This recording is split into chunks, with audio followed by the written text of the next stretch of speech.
This is the Outrigger Tour. What's going on, guys? Trevor Hecton with Outrigger Outdoors, and today I'm here with Chuck Belmore, World Bow Fishing Champion, and our guest on the podcast today has been a longtime customer of ours. He's been with us for over 8 years. He's a bully netting expert, Mr. John Buckheim. He's also the owner of Keys Fresh Seafood Market. He's got 8 different boats that run our Swamp Eye submersible lights, and he's the guy we go to get feedback and to kind of learn how to make the products the best they can be. So, John, we're glad to have you. I appreciate it. And like I said, yeah, we've been using those lights for a long time, and they've made a big difference for us. Just being able to run the lithium batteries and being able to use those lights all night long on a small outboard is huge. We used to run generators and all sorts of stuff, and now it's plug and play and pretty much set it and forget it. And we abuse the hell out of them. I mean, we run them probably 60, 70 nights in a row, 12 hours straight. Yeah. And on the bottom of the boats, I don't rinse them off. I don't take care of these things. You know, we come home, we go to bed, and come back in the morning and flip it back on again. And heck yeah. So, no, it's been good. This is an awesome operation you guys got here, too. I mean, this is a killer fish market, you know. I've been to a bunch of them traveling around all over the United States, but this place is awesome. Well, we really appreciate that. You guys run some volume out of here, too, don't you? Yeah, more than you'd think. We're kind of the last of a dying breed here, and the properties were disappearing. So we bought up this marina because there was nowhere left to go. And we've been fishermen here our whole lives, and basically this was going to be a hotel or something like that. And we put it all on the line and bought a chunk of land, and now all the guys I grew up with that are all fishermen, they all sell to me here, and we buy from, I don't know, maybe 50% of the boats in town. Mm-hmm. And I'd say we move the higher end stuff. You know, if you want to go get mass quantity of some okay fish, you can get it through someone else. But if you're really looking for something good, you come to us. We take care of our products. The boats are never out more than a couple days. Everything's chill killed in a salt brine, so the fish comes in the boat, it goes straight into an ice slush immediately. It's gutted the same day. It's packed on ice vertically. Everything's done as properly as you possibly can in terms of taking care of seafood. And we ship it all overnight straight to people's houses. So, like, the business here is a huge part, but really it's direct to consumers' houses. So every day we have a pile of boxes going out on the FedEx plane, and it's landing at people's front doors all over the country. That's killer. And you said, like last night we were talking about y'all's busiest times is during the holidays. Oh, the holidays is huge. I mean, we do a lot of stone crab, Key West pink shrimp, golden tilefish, you know, stuff that people are saving for a special occasion. So Thanksgiving, Christmas, it's wild around here. So they just order from you guys, and then the next day it shows up on their doorstep. Like, for example, the lobsters that we caught last night, those are getting iced right now. They're going to get wrung this afternoon. They're going to get in a box tomorrow, and they're going to be on someone's doorstep. That's killer. That's awesome. Like those guys that just came in just now, the customers that were just behind us just bought 2 of the lobsters that we caught last night. Yeah, I heard you tell them so. We got plenty more out there in he, the box. he looked in the box here. There was 8 tails in the showcase or whatever. He said, "Oh, do you have more?" I said, "Don't worry, we got more." There's 300 out there. We just dumped in the box. Yeah. Man, you literally can't get any more fresh than that. I mean, 24 hours. Those were still crawling when that guy took them home. I mean, that's as good as it gets there. That is. That's amazing to me, you know, coming from Georgia. Like, you know, we don't know anything about seafood. I mean, everybody thinks seafood, they think Red Lobster, which is trash. Yeah, no. This is a totally different experience. It's just a blessing to me to come down here and actually get to see it. Like, you know, you see me salivating walking around here looking at all this fresh meat sitting in here on the ice. It's just absolutely beautiful. But then to see the guys out here on the dock bringing in the fresh fish and your guys sitting here cleaning it, you know, and everything's like spick and span, and it's just awesome to see. Well, but a fish market shouldn't smell like fish. Right.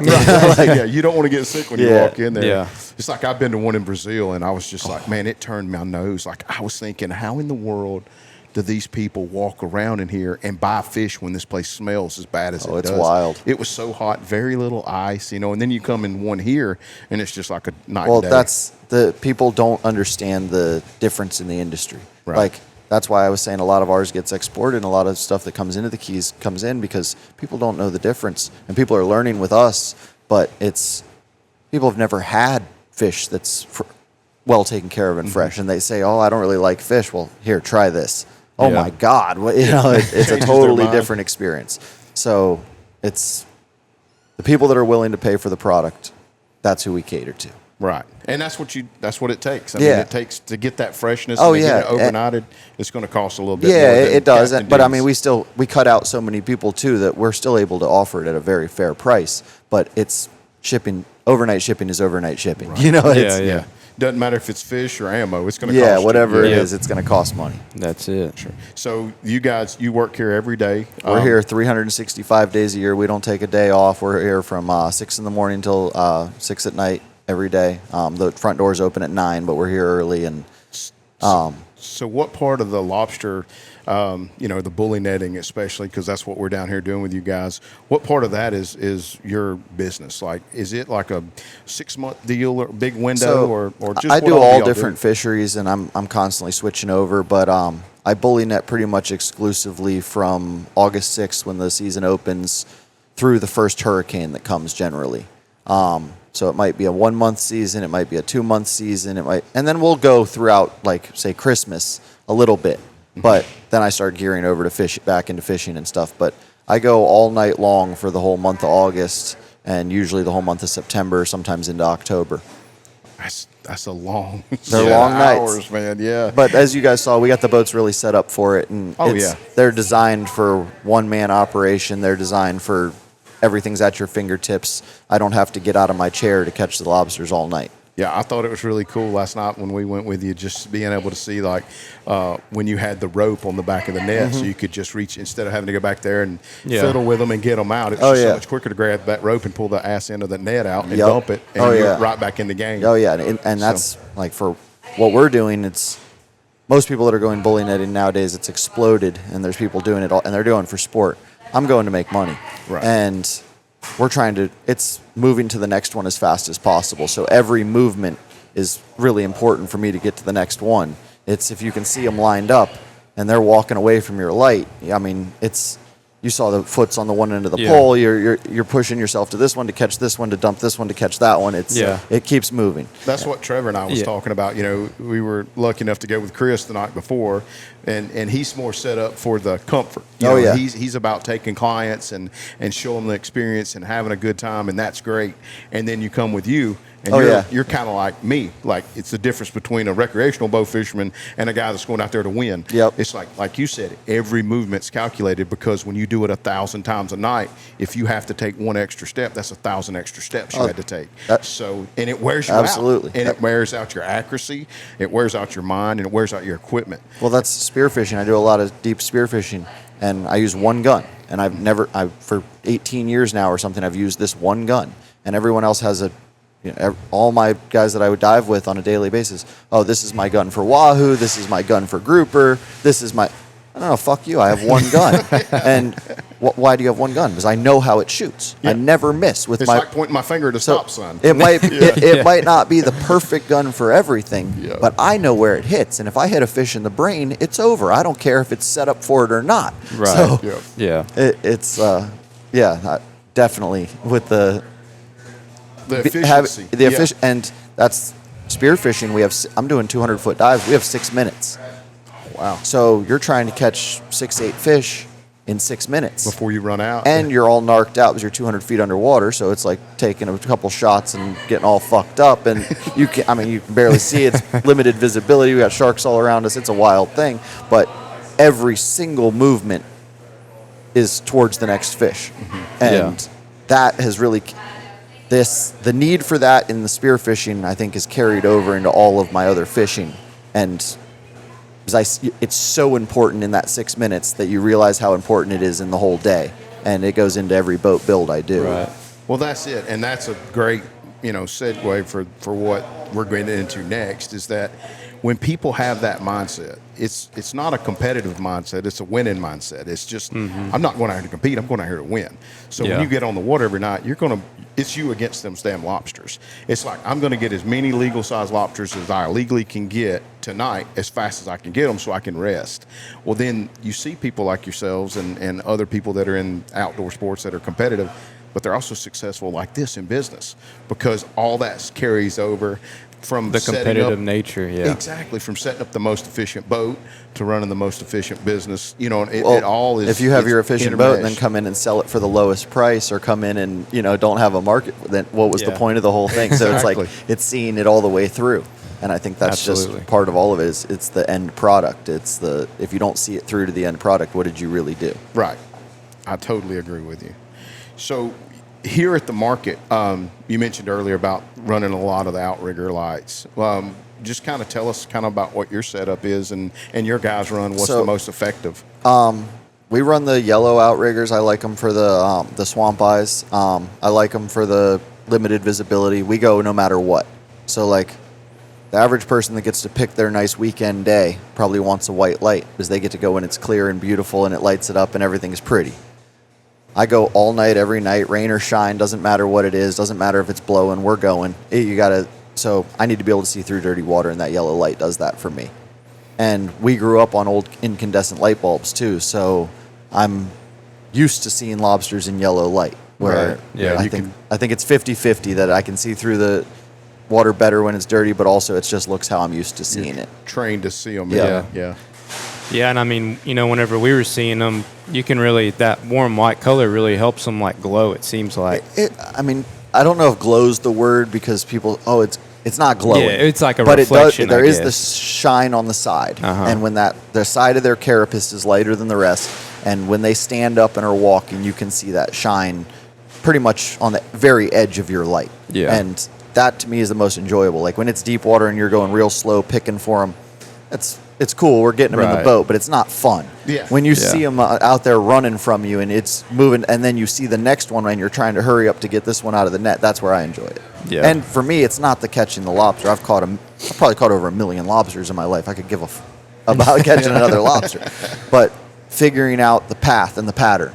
Mm-hmm. Like watching even where the shorts are on the flat and knowing that those ones are going to take that path, and in a week a legal's going to come through and probably take that path, and like I'm building a map constantly. And Yeah. I never understood the word FOMO until I went bully netting, and one of my buddies said, "Oh, you're going to get lobster FOMO." I said, "What do you mean? I caught more lobster than anybody. I go dive and I go trap and I catch lobster. I don't need to no, you." And the bully netting does that. You start thinking, man, I wonder what's happening on that one flat right now. Yeah. It's 2 o'clock in the morning, and I'm going. Right. And I Never run leave fish to find 35, fish. 35 miles bouncing on the bow of the boat all the way, and get there. And sometimes it's awesome, and sometimes it's nothing. I always tell everybody too, the definition of bully netting is insanity, because the definition of insanity is doing the same thing over and over, expecting a different result. Yeah. And that's exactly what we do on a nightly basis. The same thing. Is we go to the same places over and over, expecting a different result. So it's really kind of nutty, but Yeah. it works out in the end. On the lighting, that was something, I know from coming from boat fishing, we always want as much light as possible.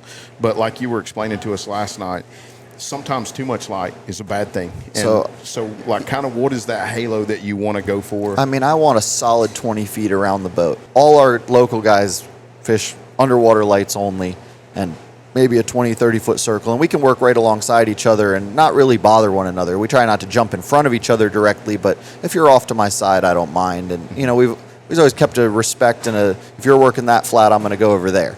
But now it's kind of overrun with people that just don't know any better, and so it's kind of just a free-for-all, honestly, at this point. Like, as sad that 10 years ago, I worked this flat, you worked that flat, you worked that one, and we all knew to go somewhere else after because we all were good enough that we got them. Mm-hmm. Now it's like, well, I saw a boat over there, but who knows if they knew what they were doing, so I still got to go over there and look check it, anyways. yeah.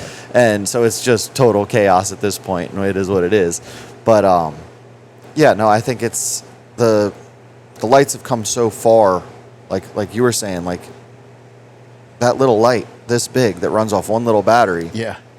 We used to carry generators and 8D batteries and extra light bulbs and extra rigs, and I'd had 3 extra lights wrapped up as there were incandescent bulbs that would shatter, wrapped in towels, stuffed up in the bow of the boat, and if somebody bumped into them, you're screaming at them, and the generator got wet, you're cursing that thing, and then the battery dies, and now you're carrying around this 200-pound piece of lead that's not worth a damn, and for a while we were selling them live to China, and they had to be perfect condition live. So now we're running live wells and running pumps and water on deck, and it was man, there's a lot of power consumption going on. Yeah. Sure. Well, if you go too big a boat, though, then you're not nimble. Right. So like that little tiny green boat I got out back here, it's 14 foot, 4 foot wide. It's so small, it's like being on a surfboard.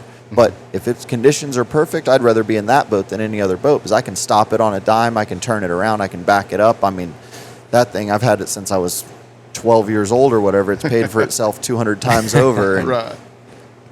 that boat, honestly, on a flat, calm night, I'd rather be in Can't that beat than it. anything. Yeah. On your boat, like the new one that you were building there that we seen at your house, the way you mount them underneath the bow, like that's something we've seen with a lot of the boats down here, the way they mount the I was really swamp one of the eyes. first ones to put them on the bottom of the boat and build the brackets for them and stuff, and everybody saw them, and that's how the boating industry and commercial fishing boats and everything, one person does it and it works and everyone else follows along. But yeah, I've got them. It's not ideal for if you want to use the boat for other stuff. My boats are one-purpose boats. That's all they do. Yeah. If you were taking it to the sandbar, if you were trailering it a lot and stuff, you'd want a light that you could take in and out. I want my light there all the time. I don't want it to get tangled on anything, and I want to be able to see above water when I'm on plane and underwater when I'm off. So I've got them mounted just below the water line when I'm standing on the front of the boat, and we weight the boats properly and go in and mark. Somebody actually gets in the water and puts a little scratch in the hull right where each light needs to be, and we go 1 inch below that, because if they're too low, they're getting ripped off when you hit a sandbar or something, and if they're too high, they're sticking out of the water and flashing all the time. So there's it's a sweet spot you got to get to. Absolutely. And I guess one of the things I've noticed about last night versus, going with Chris and whatnot is whenever you're through hole mounting them like that versus having that pole and it's swinging around in the front, it's a lot easier. You're speaking to the efficiency of you don't want your net getting caught on anything that's up there in the front and keeping everything, Oh, yeah. keel and I have flat. all pop-up cleats on the boat. There's nothing on my boat that my net can catch on. Like we caught on the camera last night. I that almost was the threw only his thing. camera overboard with the net. But, there's nothing on that boat to catch the net, and that's a big part of it. I mean, that will piss you off out there. You can see 6 of them. Right. They're running away from you, and your net's You're stuck hung on up. something. You freak out, and then all of a sudden you pull on it too hard. You rip a hole in the net. Then you're there with zip ties zipping the thing up, or you crack the frame, or Yeah. And that speaks volumes to, like I said, the difference in between, styles and reasons for doing it. Because like with Chris's boat, I got it because like when we were in there with him, and you see the Lobster over there, and he said, there goes one. I'm sure the customers, it's so awesome because he has your Right. mount that he can just spin the light spin it around. And the guys can watch it the whole time he's maneuvering the boat back around. And I was like, being a guide before, I'm like, that's about the experience. Yeah. Oh, Like, yeah. when you go past in the dark, you mentally mark exactly where Oh, it yeah, was. I know where he is. But I'm going nobody back to else in the boat has a clue.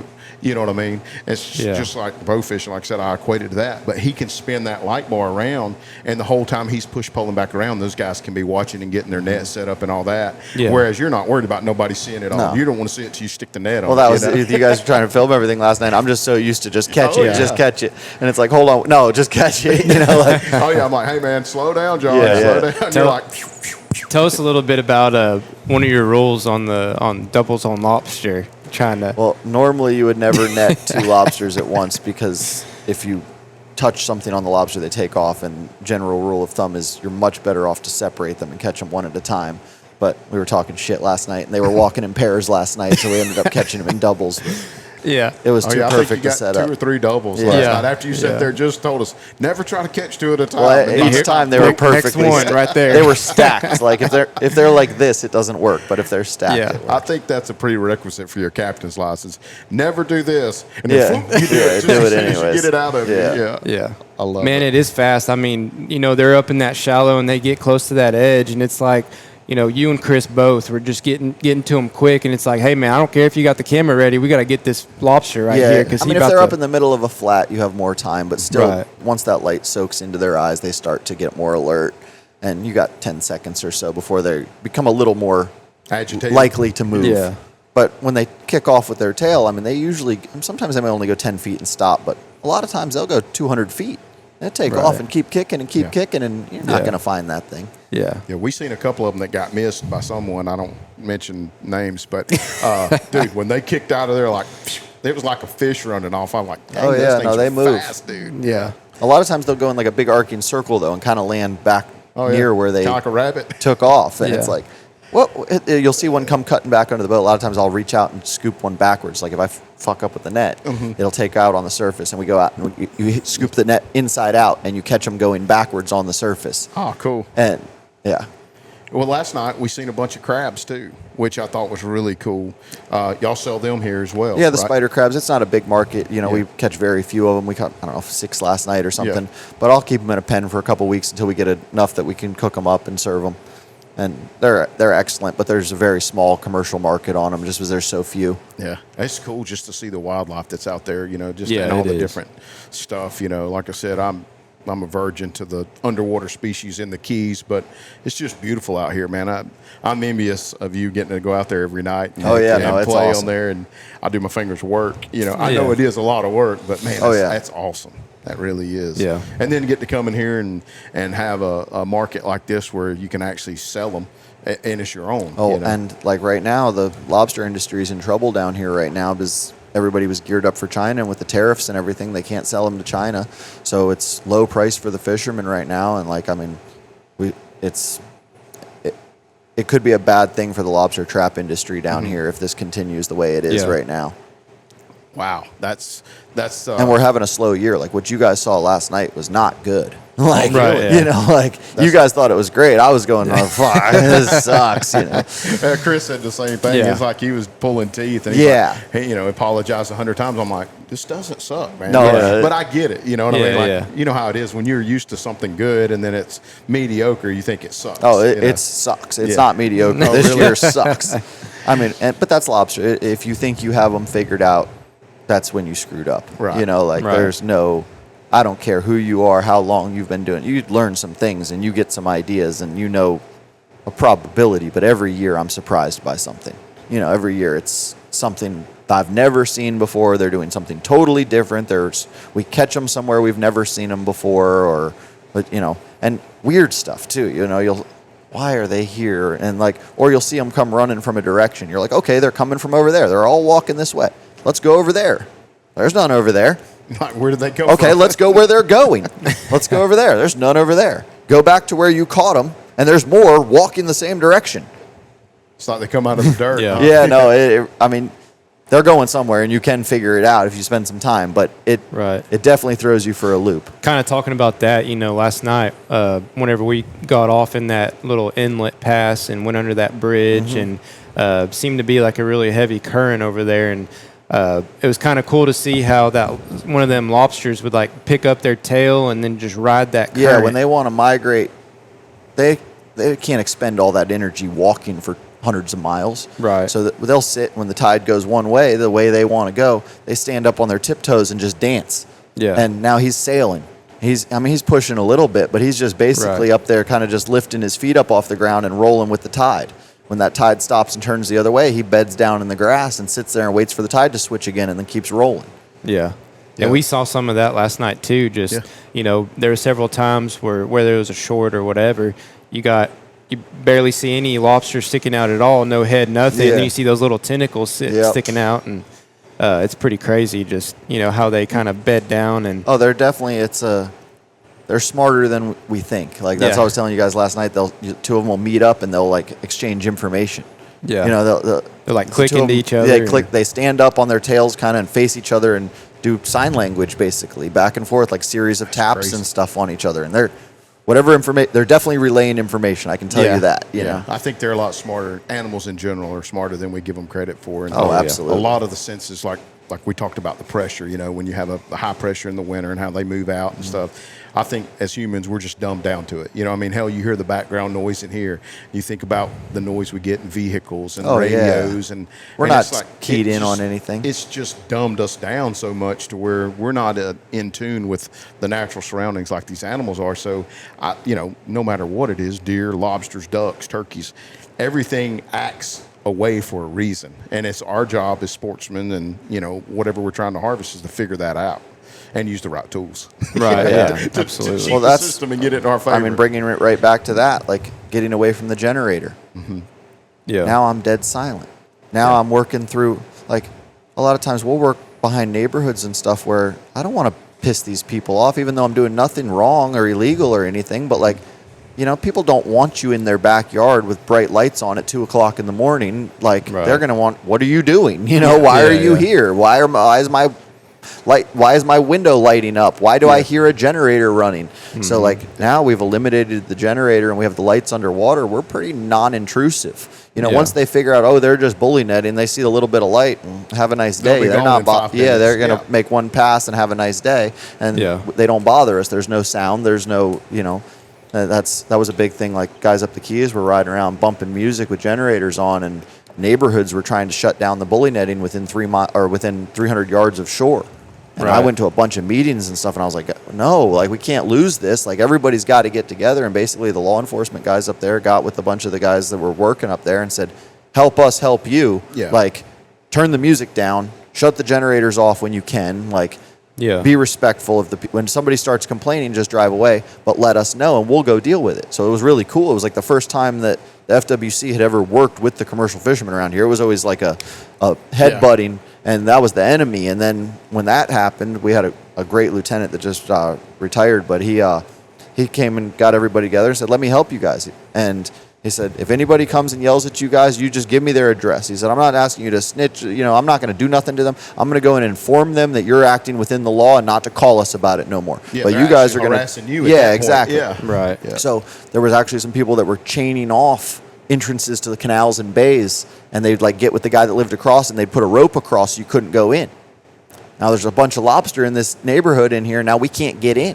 Yeah. So the guy would go and say, no, you're not allowed to block this waterway. These guys are allowed to work here. Yeah. Like, this is absolutely 100% legal, but at the same time, if they're disrespectful, let me know. We'll deal with it that way. So it really worked itself out. We don't have too much problem with it down here, but it was more of a problem up towards Miami. A lot of those Miami guys come down and just act a fool. They don't care. They're not from here, you know. It's not their backyard, so exactly. They go crazy. And you grew up in Key West, I grew up on a offshore island 20 miles up the Keys, and we took a boat back and forth to school. I drove myself to school in a boat when I was 7. We had solar power, no AC. It was 12 acres offshore, and we were the only family out there. It was awesome. Yeah, that's killer. I grew up fishing and diving down here my whole life. That's awesome. That's awesome. I say we save that for the next episode. Yeah. That'd be a great rate. Yeah, there's a little more to it. Yeah, so you guys are going to want to tune in for the next episode, but that's all we really wanted to hit on this one is just our trip with John last night and the fish market. And if anyone gets down here to the Keys, tell them where they can find you guys. Keys Fresh Seafood, 6840 Front Street. Come in and see us in person, but also just check out our website, check out our Instagram. Place an order. You'll try some really fresh stuff. What was that sauce you were telling Chuck about earlier? We have a conch fritter batter that is made in-house here. It's a buddy of mine's grandma's recipe, and she actually comes in and makes it with us here in the market. She won't give us all the ingredients, but we have to make it in our proper kitchen. So she comes in, but it's one of my favorite products here in the market. That's awesome. And it's easy. You scoop it out, throw it right in fry grease, and ready to eat. The conch's already mixed in. We also do a lot of Key West pink shrimp. We're the only dock in Key West or in the Keys anymore that can unload shrimp. We're the last place. So if you get a Key West pink shrimp from Key West, I mean, some of them are unloaded in Tampa and further up, but the freshest ones are caught here and brought in right here, and they come right through us. We carry those. We carry a lot of stone crab, deep water groupers, deep water snappers. Like the queen snapper's our logo here. Like, you know, that's a fish that nobody hardly even knows what it is, and we've made it kind of a staple, and we send boats 200 miles offshore to target those guys. And it's one of the best snapper that there is, super firm, flaky meat. That's what we want. We want people to come see it and check it out. Like I said, it's a heck of a place to see.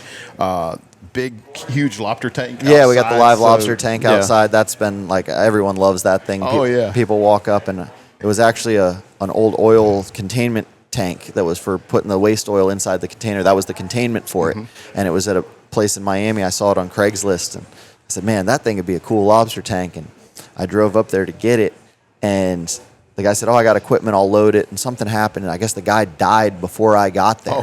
And I get there, and the son is like dealing with the property, and he's like, I'm here to buy this tank. He's like, well, I don't know how to use none of this equipment. So it was this old farm. He says, you could take the tank, but like, you got to load it. So this thing weighs, I think, 13,000 pounds or something. Golly. And I had this old backhoe there that I know how to run equipment, but like this thing was ancient. It was ancient, and it was somebody's with old equipment, you got to know your equipment. There's a little thing you got to wiggle and a wire you got to pull and a bunch of this type of stuff. So we ended up getting that thing loaded up by, I had to extend the bucket fully, and the guy had a bunch of old batteries laying around. I had all the batteries hung on the tips of the bucket so I could balance enough weight, and I couldn't drive because I couldn't get the front wheels on the ground. So I got it in the air, and I was able to back my trailer underneath it. And we set it up on tires because there was no way to get the forks out. He had some old tires, and we put it on tires. And that thing was sitting on my flatbed trailer up on these tires, and it would kind of wiggle around. And I drove it all the way back down the Keys, and it was one of the sketchiest trailer rides. That thing was floating back there on those tires. You'd hit a bump or something, and it would. Think this but is it, right? It's been a hit for us here, and I set it up, and it was getting too hot in there, so we built that roof out of all the old dock wood out here, and it really kind of went with the look of the whole place. And every kid loves going in there and poking at them, and then and the big tarpon right here at the dock. Yeah, you come feed the tarpon right here. We always got that's- the fish scraps in the market, so all the kids will come in and get all the scraps every day, and they go out there and feed the tarpon and the sharks, and That's That's awesome. awesome. it's really turned into a cool place. And It's a destination. Yeah, and then you it get is. to pick up some fresh seafood while you're here, Yep. so it's a And then win-win. if you want to get some of it cooked up for you, you got docks yeah, we got next the door restaurant that- right here in the back. They serve all our products, so we also sell to a bunch of the other restaurants in town here. But our real focus is the direct to your door. Yeah, So- absolutely. Awesome. That's awesome. Well, good deal. I'll let you wrap Well, it I up. brother. appreciate it. Yeah, man. Well, yeah. It's been great. I mean, we've had a great time out here with you, and getting to be able to see your seafood business that you were able to build over the years. And I mean, it's been an awesome experience. Being from Texas, we definitely don't see stuff like this too often. So, you've been a wealth of knowledge, and we look forward to kind of diving off into some of the other more personal matters here on the next podcast. But it's been fun, and we'll see you guys on the next one.